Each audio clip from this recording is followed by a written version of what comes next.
Hello, greetings, welcome back. Our movie of the week, if you can see here, is Saw. Before we hop into our Get Ready With Me movie review, talk, fun fact, opinion piece on this spooky, scary Saturday. If you are new here, welcome. Go ahead, hit that subscribe and that bell icon to be notified when I upload my Spooky Scary Saturdays. I will be uploading a Spooky Scary Saturday every Saturday heading up to Halloween. So, let me give you a second to do that.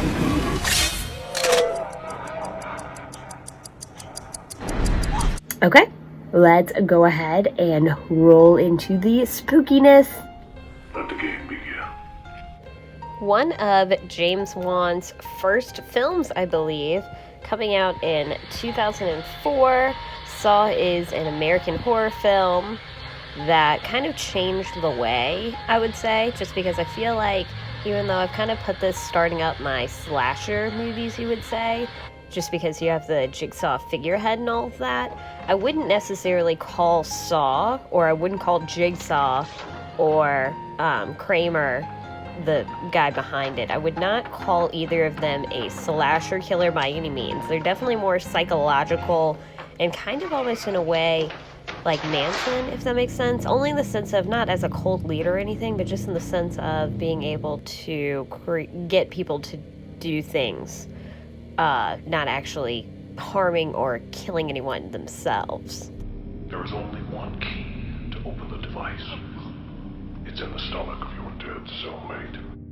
Rolling into the plot, for those who are not familiar, and seriously, this will take no time at all. Majority of the movie takes place in one room. So you have photographer Adam, as well as oncologist, doctor, basically, Gordon. And they are in a bathroom together, basically. They both wake up in a bathroom, chained to the pipes at either end, and it's a disgusting bathroom too. Like, for those who are not aware, I'm very terrified of bathrooms. I don't know why. Not even as like a sanitation thing necessarily. It's more of like a, I don't know. For me, bathrooms and death, especially dirty, disgusting bathrooms, equal death. Either my own or someone has died there. I don't know what it is. All I know is I have a huge phobia of bathrooms. So going into a movie where your two main characters are trapped in a disgusting bathroom, that's already setting a horror trap for me already. Anyway, so they wake up, chained to this room, having no recollection of how they got there. As the two men realize they have been trapped by a sadistic serial killer nicknamed Jigsaw, and they must complete his puzzle, basically, and finish his game. I want to play a game. To prove that they want to live, so to speak. But there are some flashbacks that relate to Jigsaw's previous victims. Both of them have mainly Dr. Gordon has previous interactions and memories. At one point he was framed as being the Jigsaw killer, even though obviously he's not. But then meanwhile, so all that's going on, they're figuring out, they wake up with these tapes basically telling them what to do and all of this just crazy stuff. But by 6. Then Allison is on. Meanwhile, Dr. Gordon's family, his wife and daughter, have been kidnapped, and he believes he knows the guy who did it and everything like that, and that he needs to go out there and kill him or seek revenge, make sure his family's safe and all of that. But then at the very, very end, you find out it's a twist. Like, that is not Jigsaw, the guy who's gone after his wife and daughter. It's someone else who's also stuck playing Jigsaw's game. That is the twist, and the biggest twist of them all is at the very beginning in the bathroom, you see a person who you presume is dead, who has shot themselves in the middle of the room, just still. That's the assumption. But then at the very end, you see as the veil unleashes and you see exactly what's happening.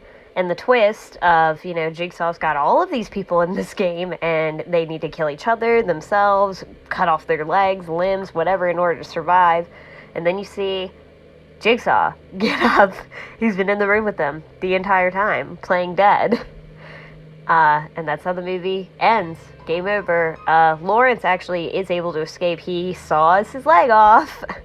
Because, he's a surgeon and knows how to do that. That's probably the most gory scene of the movie, too. I will say the gore porn aspect of Saw did not take place in the first. That's later on in the series. But yeah, Gordon manages to escape. You eventually see him later, which I love. And yep, unfortunately, Adam, he, does not quite make it out of that game, which can't say I'm terribly sad. That is what you may or may not have known. These are a few fun facts that you probably don't know.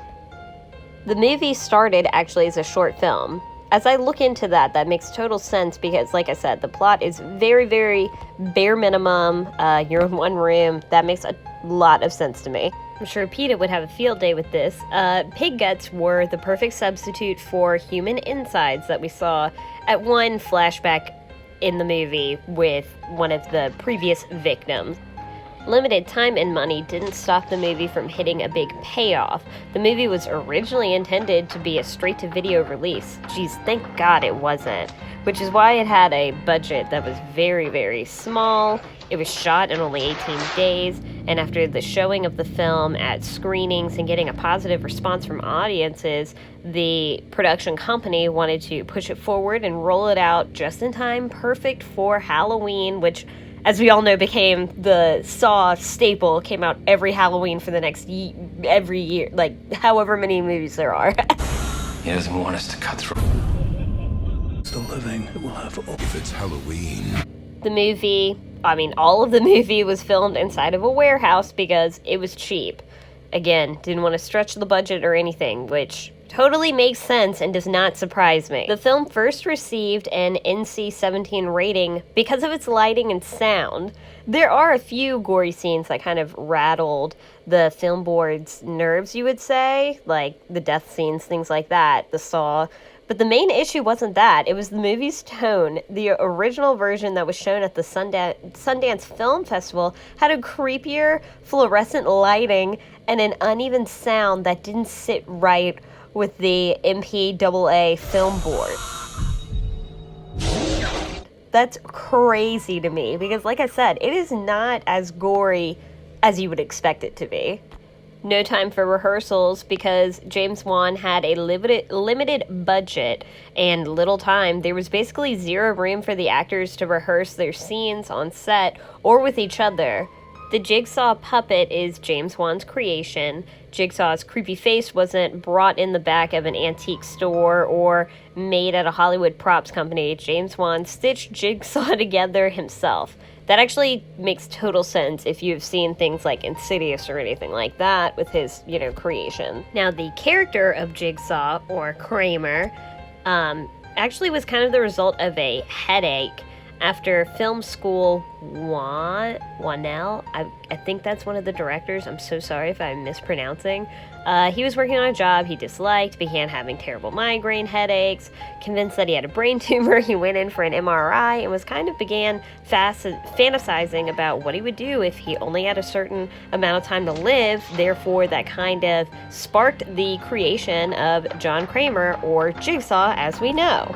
If you were to ask me sort of my opinion on the movie, it is definitely the start to my slasher, kind of the last countdown heading up to Halloween, so I think it did its job. It definitely changed horror, so it's a classic that we should all love and respect. So that is my Saw talk. I hope you enjoyed that, and I will see you all next week for another spooky, scary Saturday.